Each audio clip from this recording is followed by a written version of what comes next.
Every person faces a degree of fear at some point. And my personal experience is that as I've got better at overcoming fear, and as I've been able to act in spite of fear, that my goals and my dreams and my aspirations have kind of come into my life on the other side of fear. As I was going through my notes and was looking at some of the quotes that inspired me over the years, there was one by Jack Canfield, and he said, "Everything that you want is on the other side of fear." And when I look at my life, I've seen that, whether it was, being younger and trying out for sports, or going to try to play college sports.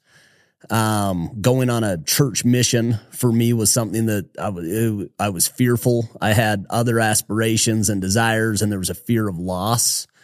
That, as we know, kind of the fear of loss is greater than the desire for gain. Naturally, we are more scared to lose than we want the upside. And it paralyzes us. I would say it paralyzes most people from living the life that God put them on this earth to live. And so what I want to talk to today is 5 steps, 5 practices that I've found in my life have been super applicable to overcoming fear. And so number one, the big starting point is self-awareness. It's actually identifying that I am experiencing these emotions, that I am experiencing fear, that it's real, that it's visible, that it's I can feel this in my body, and not shying away from it, but actually acknowledging, man, this is a moment. Pressure is a privilege. And if you can start embracing, that fear as opportunity, that those butterflies or that anxiety is opportunity to go take action and rewiring your brain, that's the starting point. And then, so step number 1 is you have to acknowledge it. You have to acknowledge that it's real, recognize it and accept it rather than resist it. I think so many times, we try to be more bold than we are, or act like it doesn't exist. And I don't think it's very helpful. Like being humble enough to recognize, man, this is big and I'm feeling this. For me has been helpful to put a plan in place to go attack it. Number 2 is digging into actually the foundations or the origins of fear. What are the core things that I'm scared of? And actually going to the other end and saying, if this plays out, what's the worst that can happen? And I think so many times we're scared to even go there.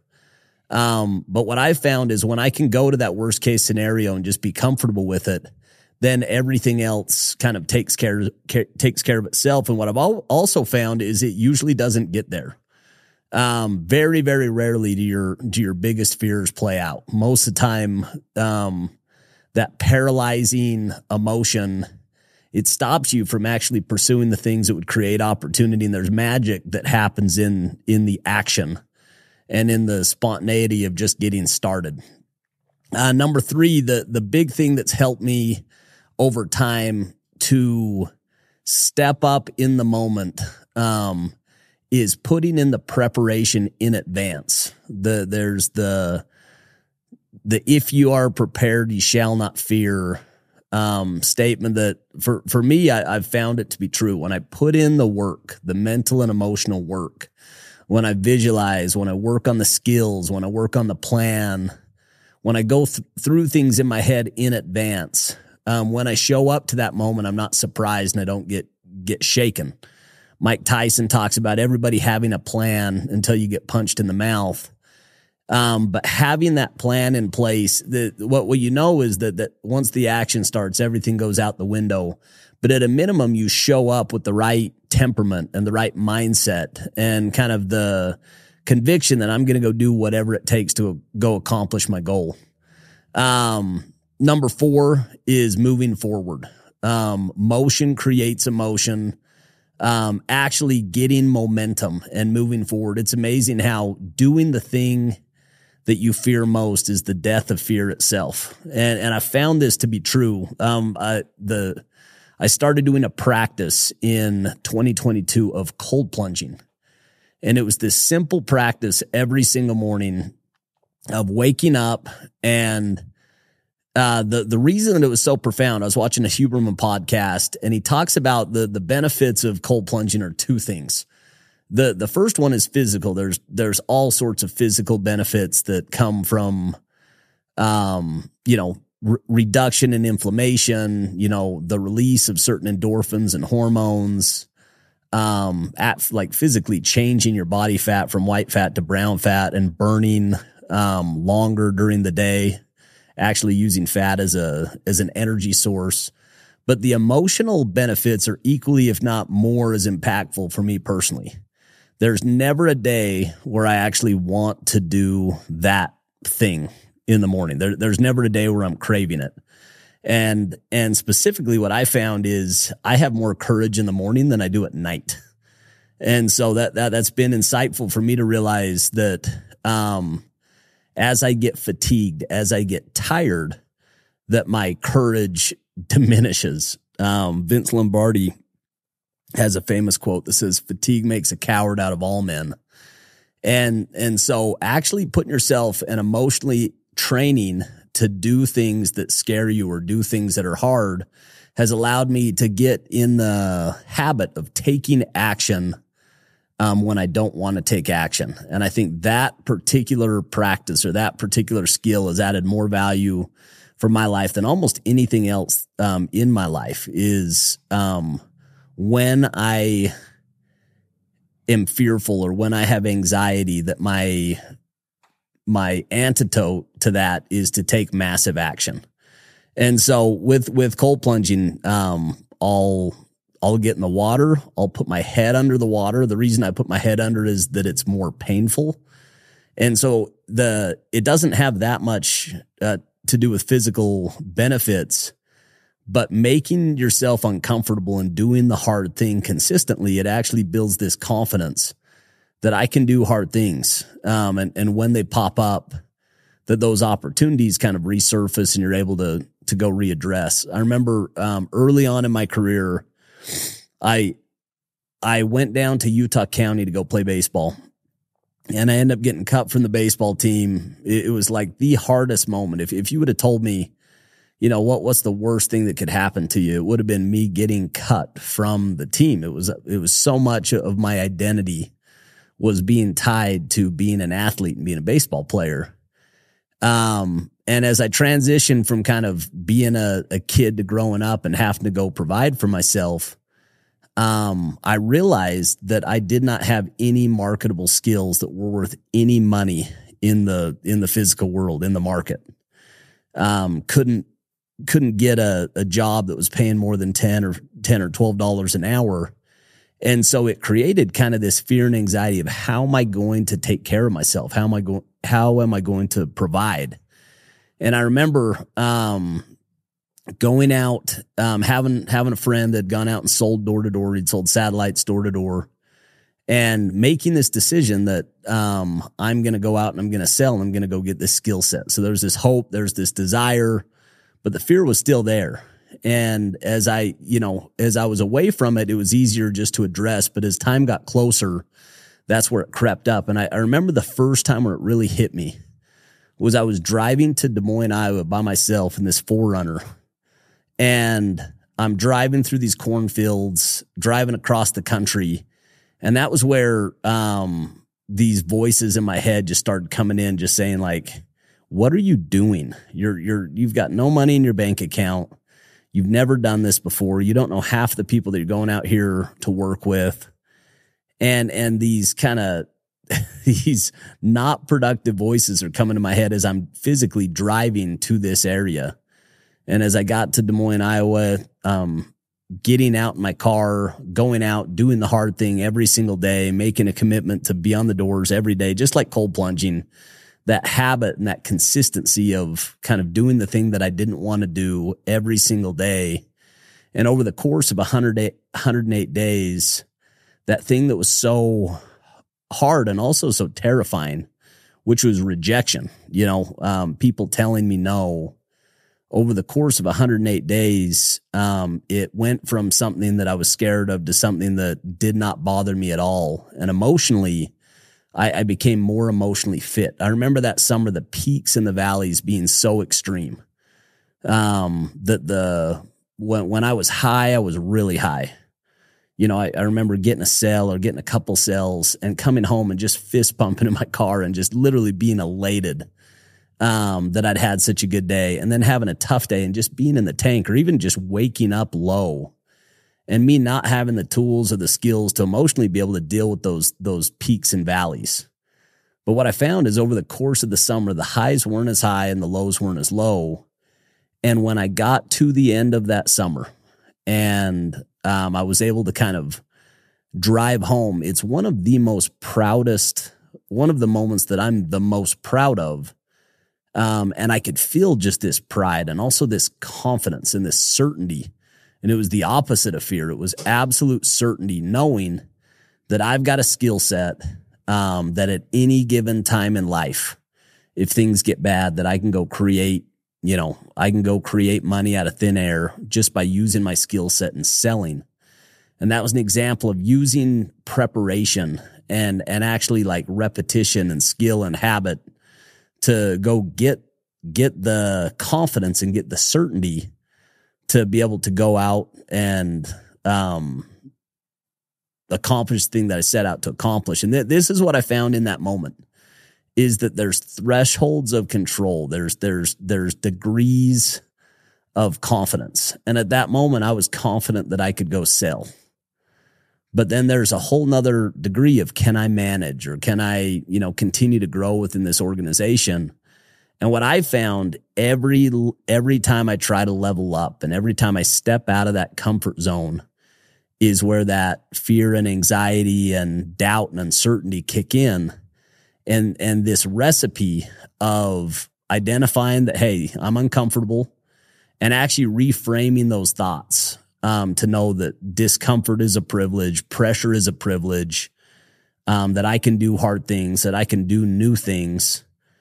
Just that mindset and having this productive mindset has allowed me to go kind of be bad at things until you get good at things. And then the last one that I would say is reflecting and celebrating the wins. In the Bible and in the scriptures, it talks so much about remembering.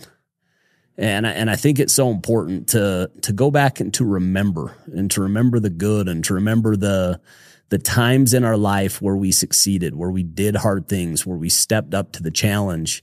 And what I've found is when I can be aware and celebrate and acknowledge all of the successes that I've had in the past, it gives me confidence that I can go do hard things in the future.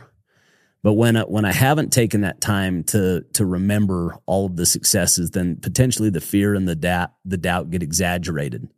And so there's a couple of quotes that I want to share before I cap this thing off. There's an Aristotle quote that says, "He who has overcome fear will truly be free." I think about the lack of freedom and the paralyzing effect of fear. And all of us have either been this person or know people that live their life in fear and doubt, and it creates a very small life. It limits your ability to go navigate, to go try new things and step on new paths and be a new person. Because of that fear and anxiety and doubt, you pigeonhole yourself into a small corner. You paint yourself into a small corner. But the opposite of that is true. If you can get to the point where you can overcome fear, where you can actually act in spite of fear, which is ultimately what courage is, then you're truly free, and every opportunity is on the table. I was on a podcast the other day, and I talked about this principle of, your personal philosophy and having this mindset or this identity. And for me, some of those core themes of my identity is spiritual. It's saying that I believe that I'm a son of God. I believe that I have divinity in me.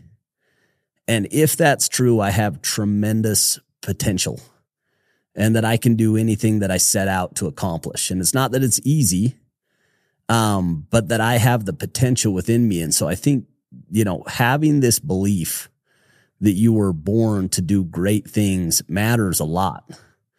And to be self-aware that, your potential is unlimited.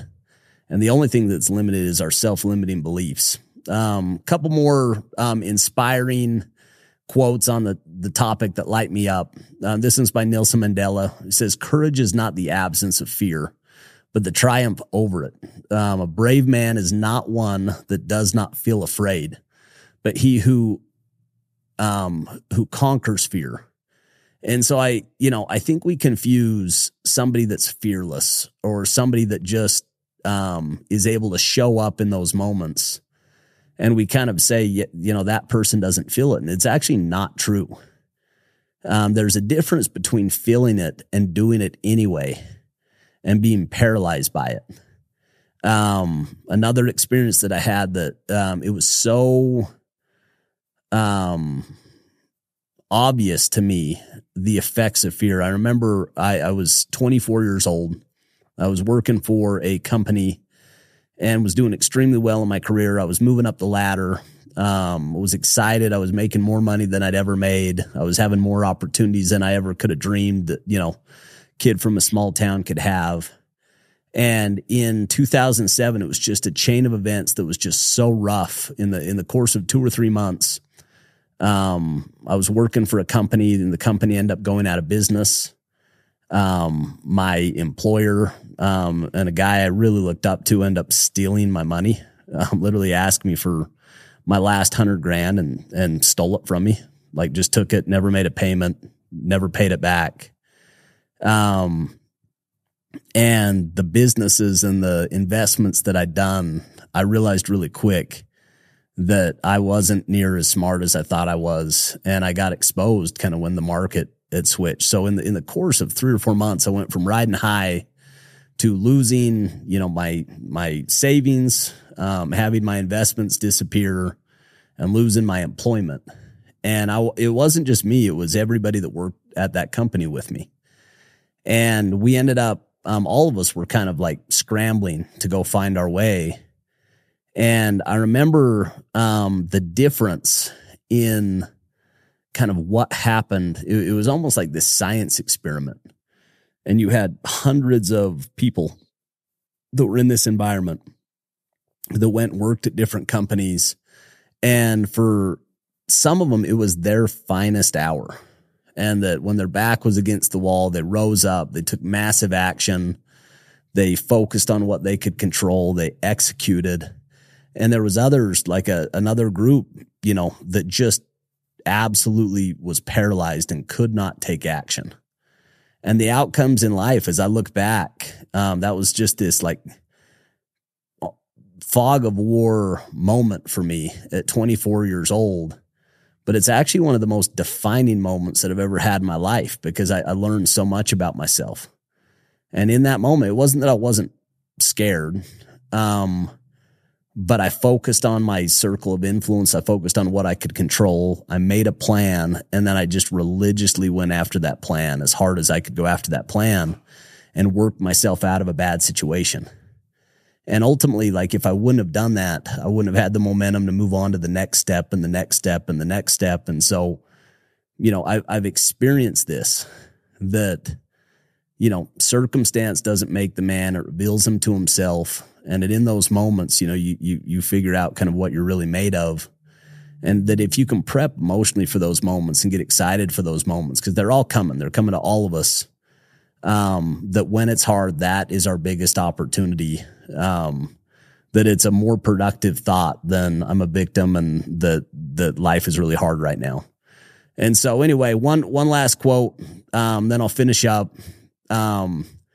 It's by Eleanor Roosevelt, and she says, "Do one thing every day that scares you." And I think getting in the physical habit of doing things that you're not comfortable or that, are not natural for you or you're not good at. I've found over the last decade that as I embrace new hobbies that I'm really bad at, and I commit to them, that those end up being some of the things that I love the most in life, and also some of the things that give me the most confidence. Some that just come off the top of my mind. I remember it was probably 15 years ago, I started doing CrossFit, and doing new kind of body weight movements and workouts that I wasn't comfortable with. And you can physically see when you start at what level you're at compared to everybody else, and compared to yourself. And then over the course of time, you see yourself improve, and it just gives you this confidence. And that was one that, for a decade of my life gave me so much confidence, because it was doing hard things every day. And also I could see that personal progress on a daily basis. Another one that, I embraced the last 4 or 5 years, that's become one of my favorite things in the world, is golf. For the longest time, I just saw it as like this indulgent activity that just took up too much time. And also I was just bad at it. I was a baseball player and never gave it the right time. And then when I finished up at Vivint, I found myself, it was COVID, the world was shut down, and I, was kind of figuring out the next chapter of my career. And I started playing golf and was so bad. You could not be worse than I was when I got started, but I committed to the process. And over the course of 3 or 4 years, it's become one of my most kind of the things that I cherish the most in life. And some of my best friends have come from golf. Some of our best, business deals have been done on the golf course. Some of my favorite memories, some of the things I look forward to the most. And I'm still, not as good as the best people, but I'm way better than I was. And it gives me confidence that I can do hard things, that if I work on something long enough and I do my best, that over time I get better. And I could go on and on, specifically with careers. The people that I look to, that I admire so much, are the ones that can go recreate themselves. And it's hard to recreate yourself. It's hard from going to one career to another career, because you go from being, consciously competent and excellent to having to start over and not be great. And I think, for all of us, it's terrifying. And again, the things that I'm the most proud of in life end up being the things that are hard, and the things that challenge me, and the things that I committed to and worked through and overcame. So anyway, that's my message for you guys today. That fear is real, that all of us experience fear and anxiety, that it's debilitating if you let it be debilitating. But it's also that everything that we want in life, all the great things that we want in life, are on the other side of fear. And that if we can go persist through the fear, that if we can act boldly and act bravely, that we'll be very proud, and we'll have the confidence and we'll have the conviction to go do the bigger things that, what I feel is God put us on this earth and that we were born to do. And that fear is that paralyzing, damning thing that stops us, and it stops our progress. And that faith and that action and that certainty and that moving forward are the recipe to kind of moving past fear and overcoming fear. So thank you guys for listening.